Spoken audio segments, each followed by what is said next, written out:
खास करके गांधी जी के हिसाब से सफाई का क्या महत्व है? कैसे मानते थे गांधी जी सफाई को? स्वच्छता में प्रभुता है, ये गांधी जी का ख्याल था। और वो जो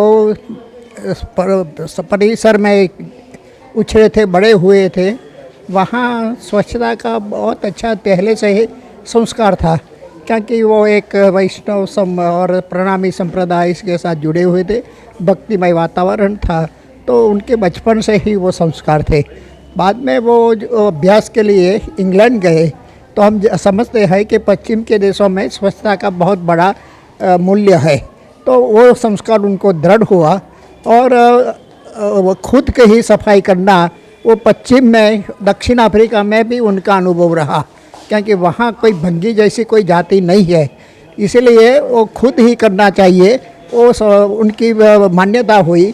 टॉल्स्टॉय और रस्किन की उनके ऊपर जो असर हुई, उनसे उनको ये निश्चय हुआ कि हमें सफाई का काम हमारा खुद करना चाहिए।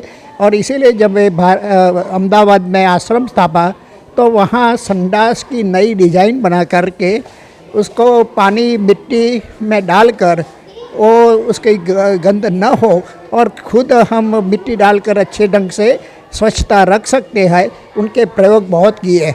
वो गांधी जी का जीवन हम जानते हैं कि वो प्रयोगों के ही जीवन है, तो हर एक बात में प्रयोग करते थे। तो हमारे परिसर में कैसे स्वच्छता रहे, उनके बहुत प्रयोग करके उन्होंने कुछ स्टैंडर्ड बनाए।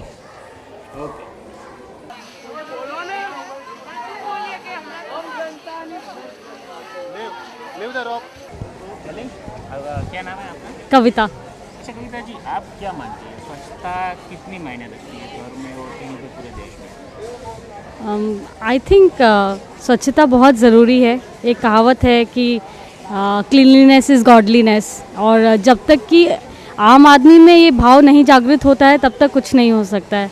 तो इसीलिए ग्रास रूट लेवल पे, जैसे कि ये स्टूडेंट्स के साथ इनिशिएटिव ले रहे हैं, तो ग्रास रूट लेवल पर ये बहुत इनलाइटनमेंट बहुत ज़रूरी है कि भाई हम अपने घर को जैसे क्लीन रखते वैसे ही अपने कंट्री को, अपने स्ट्रीट्स को, अपने रोड्स को हम क्लीन रखें।